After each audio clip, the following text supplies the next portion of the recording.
Notre corps est une sorte de forteresse, vous savez, et il est protégé par une première ligne de défense absolument essentielle, c'est l'immunité innée. Aujourd'hui, on va voir ensemble comment ces gardes du corps fonctionnent au quotidien pour nous protéger. Alors, rentrons direct dans le vif du sujet. Imaginez un truc tout bête, une petite coupure, ou même un piercing qui s'infecte un peu. À ce moment-là, notre barrière protectrice est rompue. Quelle est la toute première réaction du corps face à cette invasion? C'est exactement ce qu'on va décortiquer maintenant. Voilà, le décor est planté. Nos barrières physiques, comme la peau, ont été franchies. Des agents étrangers, disons des bactéries, sont en train de s'infiltrer. L'invasion a commencé. Et là, la réponse du corps, elle est immédiate et universelle. Elle porte un nom que tout le monde connaît. C'est la réaction inflammatoire aiguë. Attention, ce n'est pas une maladie, c'est un mécanisme de défense super rapide, super puissant. C'est la toute première contre-attaque. Et cette réaction, en fait, on l'a tous déjà vécue. Elle se manifeste par 4 signes vraiment classiques, toujours les mêmes. Ça devient rouge, on sent une certaine chaleur, la zone gonfle un peu et bien sûr, ça fait mal. Mais le point le plus intéressant ici, c'est que ces symptômes, ce ne sont pas le problème. Au contraire, ce sont les preuves bien visibles que nos défenses sont passées à l'action. Bon, d'accord, mais concrètement, qu'est-ce qui provoque cette rougeur, cette douleur? Derrière les symptômes, au niveau cellulaire, les vrais acteurs entrent en scène. On va voir comment les renforts sont appelés sur le champ de bataille. Il faut s'imaginer des sortes de gardes qui patrouillent en permanence dans tous nos tissus. Ce sont nos cellules sentinelles. Parmi elles, on trouve par exemple les mastocytes, qui sont un peu les lanceurs d'alerte chimiques, ou encore les macrophages, de grosses cellules mangeuses, qui sont toujours à l'affût du moindre danger.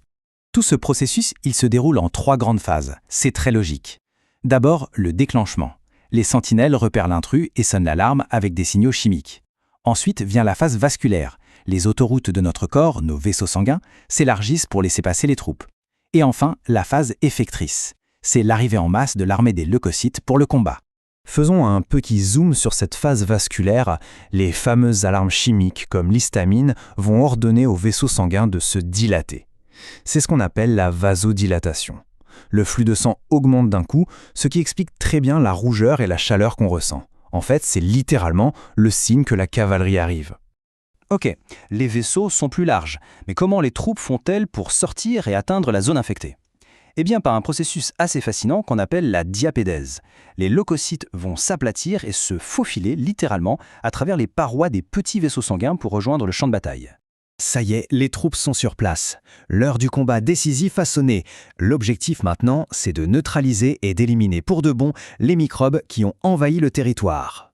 La stratégie d'attaque principale, c'est la phagocytose. Le mot dit tout en fait. Phago, ça veut dire manger.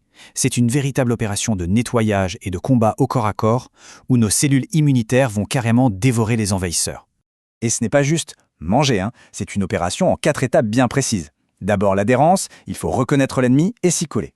Ensuite, l'ingestion, l'envahisseur est capturé et avalé. Vient après la digestion, il est complètement démantelé par un cocktail d'enzymes surpuissantes. Et enfin, une étape cruciale, la présentation. Des morceaux de l'ennemi sont exposés à la surface de la cellule, un peu comme un trophée de guerre, pour informer le reste du système immunitaire sur la nature de la menace. Alors, si on devait faire le bilan de cette intervention rapide, que faudrait-il retenir? Résumons un peu les points clés qui rendent cette première ligne de défense si efficace. Il y a 4 choses vraiment importantes à retenir. 1. Sa rapidité. L'action est immédiate, il n'y a pas de temps d'attente. 2. Sa spécificité. En fait, elle n'est pas spécifique. Elle attaque tout ce qui lui semble étranger sans distraction. 3. Son origine. Elle est innée, c'est-à-dire qu'on est avec, elle est préprogrammée. Et enfin, sa mémoire. Elle n'en a aucune. Elle réagira toujours de la même façon, même face à un ennemi qu'elle a déjà croisé 1000 fois.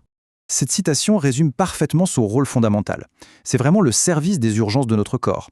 Celui qui intervient en premier, que ce soit pour une infection, une blessure, ou même face à l'apparition de cellules anormales. Sans lui, on serait très vite dépassé. Et tout ça, ça nous amène à une dernière question, bien sûr. Cette première ligne de défense est puissante, mais elle n'est pas infaillible. Alors que se passe-t-il si l'infection est trop forte, si nos premiers intervenants sont submergés? C'est là qu'un autre niveau de défense, bien plus sophistiqué, entre en jeu. Mais ça, c'est une autre histoire.